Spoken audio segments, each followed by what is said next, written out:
Hello. Yeah, some of you may know that I love to ride my bike.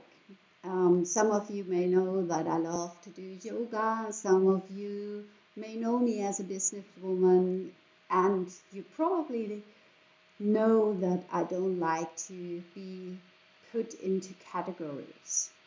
So I always love to combine everything. And you may have seen my post from last week where I said, challenge accepted, 620 kilometers through Spain from here, from Alicante region, going down to Andalusia, with around 6,000 kilometers, 6,000 meters climbing up, around 36 hours climb, 2 taxi drives, 1 accident, 1 heat stroke. That's kind of the summary of our journey. And you may think, well, going through Spain with a bike in July, that's somehow crazy. Well, that's me.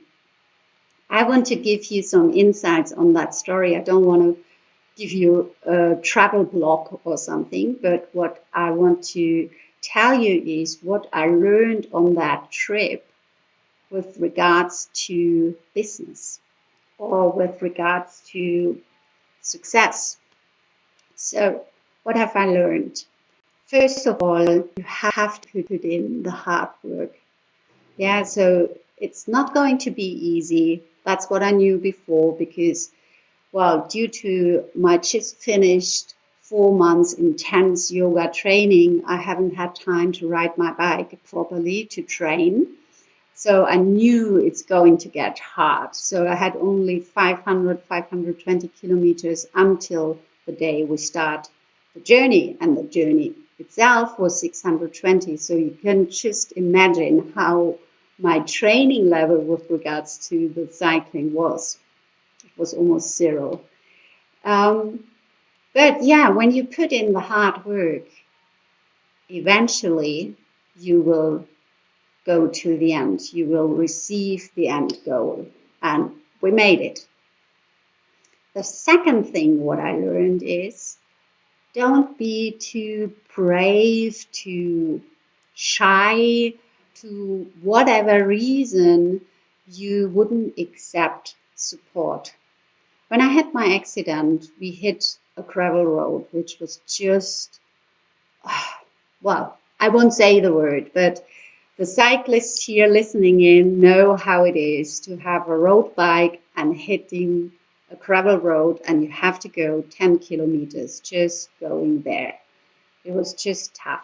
But at the end of the day, I had an accident.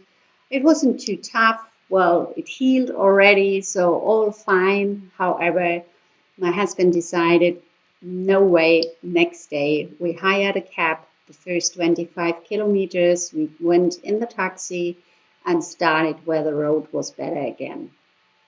And in the first step, I was like, oh, I don't want to take a taxi ride. But then I thought, well, it's just stupid because it's dangerous. And for whom I do that? I mean, there's no need to prove that I can do it, you know?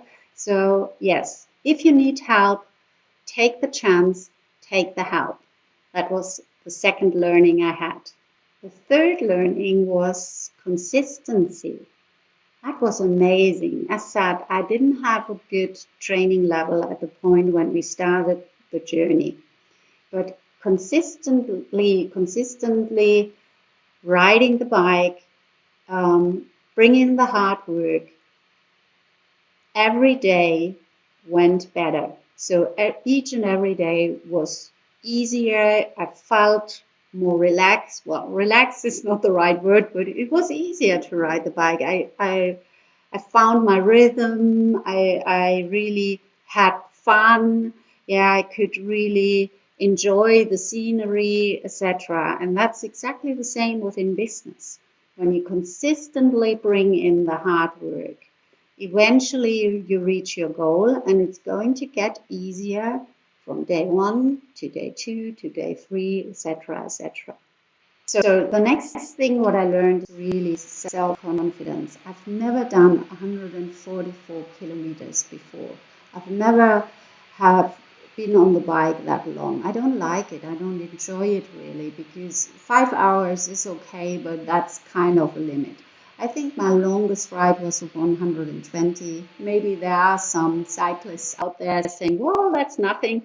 For me, it's a lot. And especially with that training I had before. It's really something,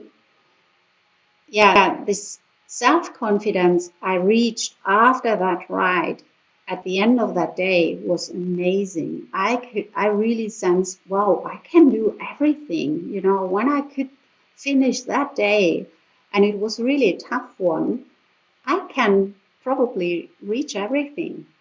So, and when you compare that to personal development or to business, it's basically the same. Sometimes we have situations where we don't feel confident to do it.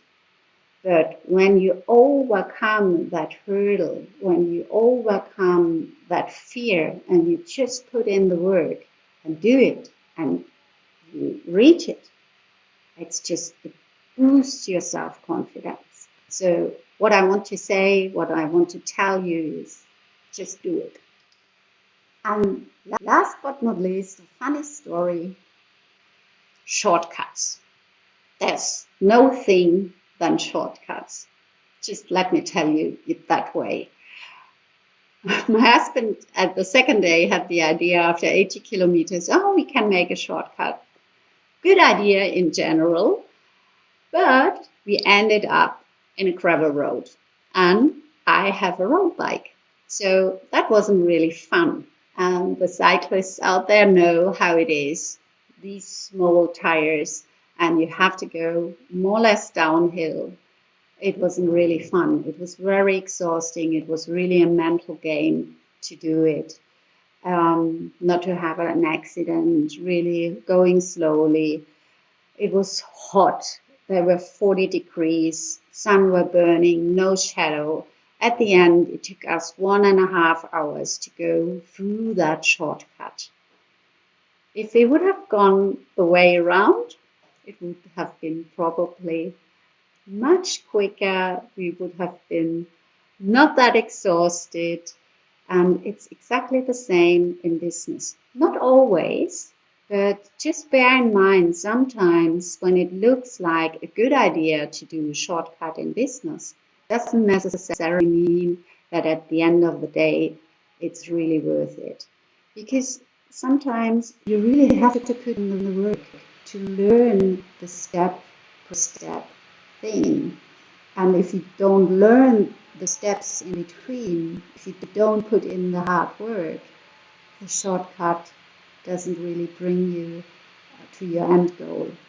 So that were some of my thoughts I had when I was on the road with my husband through Spain in July. I really enjoyed it.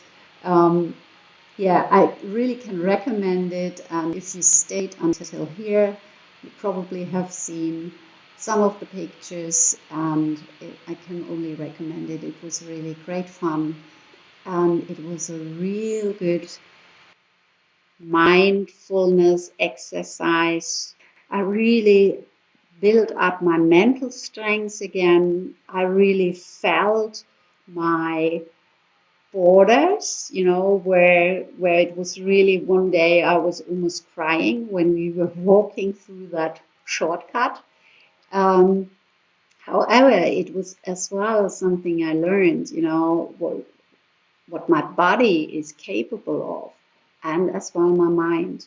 So I didn't lose my temper. I didn't lose my positivity. I was just exhausted. My body really brought me far further than I would have thought I could go. So yeah, I hope you enjoyed that video and the lessons you took in from my bike trip. And I'm always invite you to come over to Spain to get in contact with me. If you have the calling now, oh, I really want to work with Nicole on the bike or through yoga or a coaching or a retreat, whatever it is, I'm happy to be here for you. And yeah, I hope to see you soon. Bye.